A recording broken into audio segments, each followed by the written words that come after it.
In 1973, 120 descendants of America's richest man gathered at Vanderbilt University.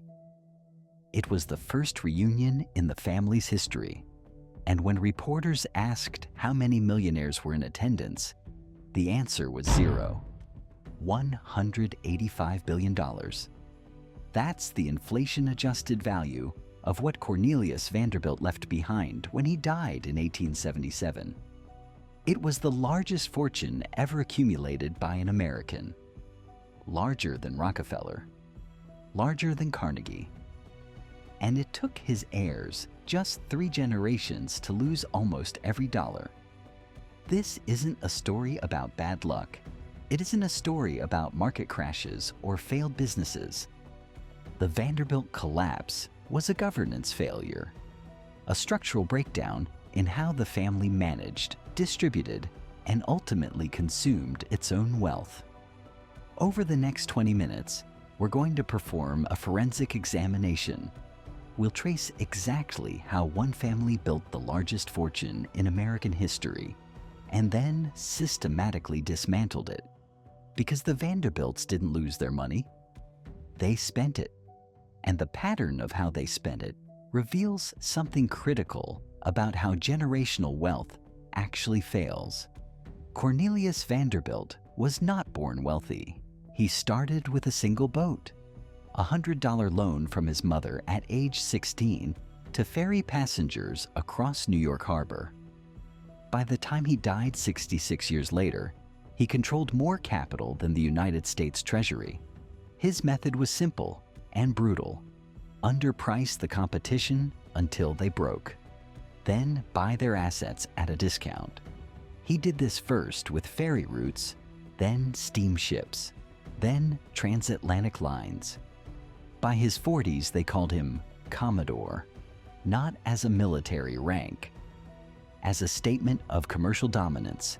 But Vanderbilt understood something most shipping magnates missed. The real infrastructure play wasn't water, it was rail. In the 1860s, while the nation was tearing itself apart in civil war, the Commodore was quietly buying railroad stock, not operating railroads, owning them. His target was the New York Central, the single most valuable transportation corridor in America, connecting New York City to Chicago and everything in between. Vanderbilt didn't just buy shares. He accumulated a controlling position, then consolidated competing lines into a single integrated system. By 1877, the Commodore's railroad empire generated more annual revenue than most European governments. His personal wealth represented nearly 1/9 of all the money in circulation in the United States. One family. 1/9 of America's cash. And when Cornelius Vanderbilt sat down to write his will, he made a decision that would shape everything that followed. He left 95% of his fortune to one son, William Henry. The rest of his 13 children received almost nothing. The Commodore believed in concentration. One heir, one fortune, one unbroken line of power. William Henry Vanderbilt is the most underestimated figure in this story. His father had called him a blockhead in public, sent him to a farm on Staten Island to keep him away from the business. But when William finally got control, he doubled the fortune in 8 years. William modernized the railroads, upgraded track, improved rolling stock, negotiated pooling agreements with competitors to stabilize pricing. Under his management, the New York Central became the most profitable railroad in America. When William Henry died in 1885, the family fortune had grown to roughly $200 million. In today's terms, over $300 billion. But William made 2 decisions that cracked the foundation. First, he sold stock, lots of it. The Commodore had concentrated ownership. William distributed it. By the mid-1880s, the Vanderbilts no longer held majority control of their own railroad system. Second, he divided the inheritance. Not one heir, like his father chose. 8 heirs. His 4 sons each received substantial fortunes. His 4 daughters received trust funds. The principle of concentration was abandoned in a single generation. This is where governance fails. Not in a dramatic collapse, in a quiet structural shift. 1 fortune becomes 8 fortunes. 8 fortunes become 40. Each division reduces the scale of capital available for compounding. Each division creates new households with new expenses. And the 3rd generation of Vanderbilts had expenses no one had seen before. Cornelius II, William Kissam, Frederick, George. These 4 brothers inherited roughly $50 million each, and they immediately began building, not businesses. Houses. The Breakers in Newport, 125,000 square feet, 70 rooms. Construction cost over $7 million in 1895 money. That's over $200 million today. For a summer cottage used 10 weeks per year. Marble House, another Newport cottage. William Kissam built it for his wife Alva. $11 million. The entrance hall alone was modeled on Versailles. Alva Vanderbilt hosted parties where guests received favors of diamond jewelry. The catering bills for single evenings exceeded the annual income of most American families. But Newport was just the beginning. Biltmore Estate in North Carolina. George Vanderbilt's monument to himself. 175,000 square feet. 250 rooms. The largest private residence ever built in America. Construction and furnishing costs approached $10 million. George filled it with original art, rare books, and a full-time staff of nearly 80 people. Each of these properties cost more to maintain than they cost to build. Staff salaries, heating, repairs, grounds, insurance. The fixed costs of Gilded Age display were staggering, and they were paid from capital, not income. Every year the principal shrank. Alva Vanderbilt understood something her in-laws did not. Wealth without social position was vulnerable. The old money families of New York, the Astors and their circle, had spent decades excluding new industrial fortunes from polite society. The Vanderbilts had money, but they didn't have access. Alva intended to buy it. In March of 1883, Alva announced a costume ball at the new Vanderbilt Mansion on Fifth Avenue. 1,200 invitations, the most lavish private entertainment New York had ever seen. She spent over $6 million in today's money on a single party. The costumes alone required teams of European craftsmen. Caroline Astor, the undisputed gatekeeper of New York society, was not invited. Her daughter had already been practicing a dance for the event. To save face, Caroline Astor did something she had never done before. She paid a social call on Alva Vanderbilt. She acknowledged the family publicly. And in that moment, the Vanderbilts bought their way into American aristocracy. The cost of admission was permanent. Once the Vanderbilts joined high society, they had to perform it. Balls, dinners, yachts, European tours, marriages to British aristocrats that required dowries of millions. Consuelo Vanderbilt, Alva's daughter, was married to the Duke of Marlborough in 1895.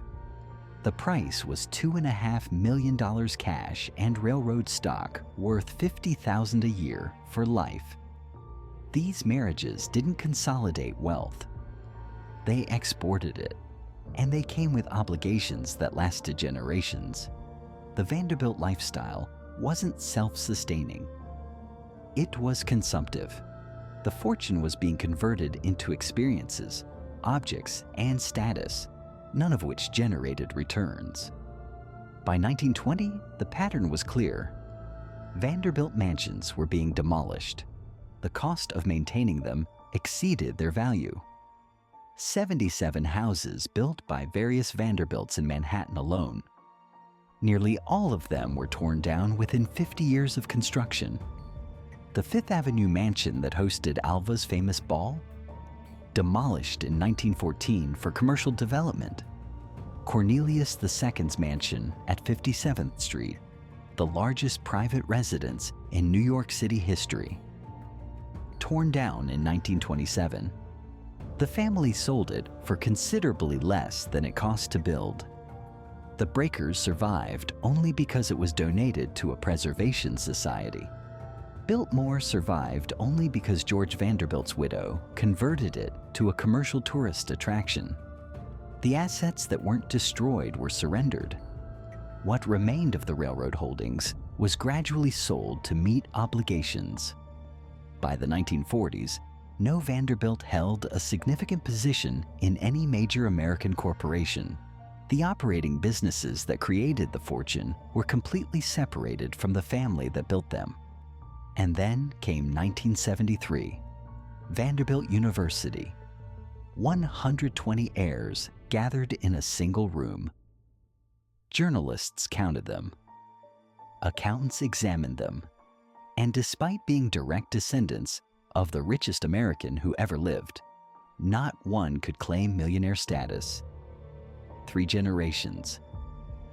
That's all it took, 96 years from the Commodore's death to the reunion at Vanderbilt University. In less than a century, $185 billion was converted into houses that no longer exist, parties that no one remembers, and titles that carry no authority. The pattern here is structural, not personal. Yes, individual Vanderbilts made bad decisions, but the system they inherited made bad decisions almost inevitable. The Commodore built an empire, but not an institution. He concentrated wealth without creating mechanisms to manage it across generations. William Henry compounded the error by dividing the fortune without establishing governance. No family council, no investment committee, no shared purpose beyond individual consumption. Each heir became an independent actor with independent expenses and no accountability to the whole. And the third generation completed the collapse by optimizing for status rather than sustainability.